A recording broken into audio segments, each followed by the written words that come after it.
By the 9th to the 8th century BCE, after the fall of the Bronze Age, the Sea People, as a distinct historical phenomena, were essentially gone. The Palisades had become the Philistines and had settled in the Canine. Other Sea People groups, such as the Sheridan or Shakalash, disappeared from historical records as distinct people or became absorbed into other populations. With the collapse of the Hittite Empire and the decline of Egypt's influence in the Levant fractured into a mosaic of smaller kingdoms. Political power was often concentrated in relatively smaller territories centered on a fortress and its surrounding farmland. Among the most notable were the kingdoms of Israel, Judea, Aram, Damascus, and the Phoenician city-states, such as Tyre and Sidon. Though small by the standards of the old empires, these states expanded, forged alliances, and competed for influence and territory. At the same time, they faced growing pressure from larger powers, particularly the growing Neo-Assyrian Empire in the east. In this political landscape, identity became increasingly tied to language, culture, religion, and loyalty to one city or kingdom. Assyria was also recovering from its own post-collapse decline, and the empire had begun a dramatic expansion that would eventually bring many of these kingdoms under its rule. The coastal plain of the southern Levant lies between the Mediterranean Sea and the inland hill country. It is relatively narrow, and Mount Carmel divides it into a northern and southern section. The Philistines settled in the southern coastal plain, while the Phoenicians occupied the northern coastal regions. The Israelites were mainly established in the central hill country and later expanded into surrounding areas. At the time, in the inland Levant, Aramean-speaking groups rose as new regional powers. They established kingdoms and controlled trade routes through Syria and northern Mesopotamia, while older Bronze Age political systems fell. In the highlands of Canaan, new groups also began to appear. Local Canaanite populations reorganized into new communities with distinct cultural identities, which over time became associated with early Israel and related groups during the transition into the Iron Age. Philistines were ancient people who migrated from areas like Crete, the Greek archipelago, around 1200 BCE. Apart from these groups, the Philistines are the only ones who are not of Semitic origin. Biblical traditions associate them with Kaftor, which scholars link to Crete.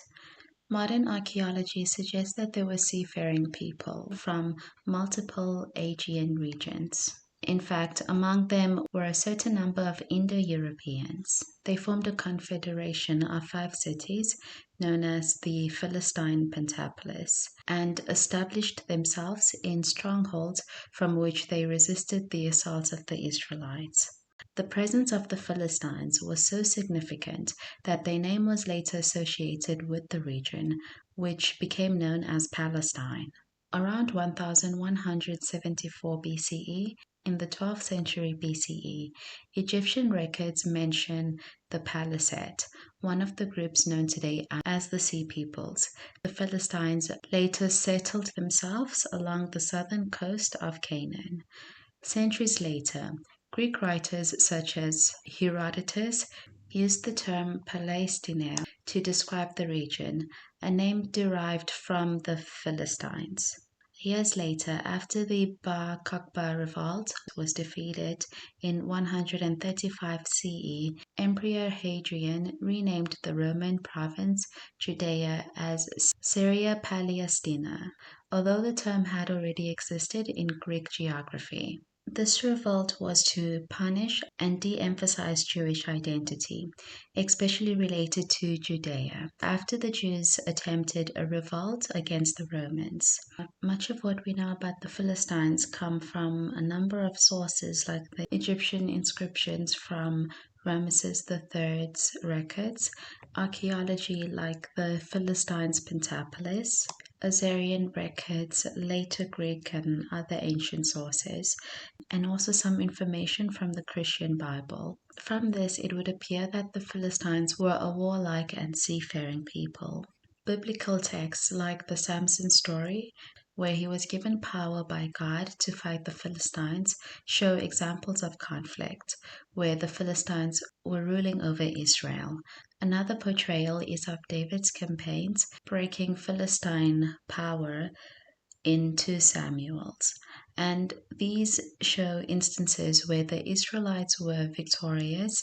On the other hand, archaeology also depicts trade between them and shows similar pottery influence, possibly indicating cycles of conflict, cooperation, and then conflict again. Although the Bible suggests that the Philistines had a monopoly and were industrious, it's not entirely accurate. Archaeology shows that many groups produced iron and that this fact might have been exaggerated by the Israelites' point of view. As mentioned previously, Philistines began with Aegean origins and mixed with Canaans. As they became heavily Canaanized, they adapted local practices and religion. They worshipped a local god called Dagon. The deity was likely originally a West Semitic associated with grain, agriculture, and fertility. The god was also worshipped in parts of Syria and Canaan before the Philistines showed up in 1200 BCE. They also worshipped Baal, the West Semitic storm and fertility deity. Although the Hebrew Bible primarily associates the Philistines with Dagon, scholars infer that Baal worship may have been practiced amongst them as the worship of Baal was widespread throughout the Levant. The god is also seen as a rival to the Lord Yahweh of the Hebrew Bible. Yahweh is the personal name of the God of the Israelites in the Bible. Baal and other rival deities were generally often viewed as false gods or associated with demons, even though Baal originally functioned as a major and a legitimate deity within Canaanite religion.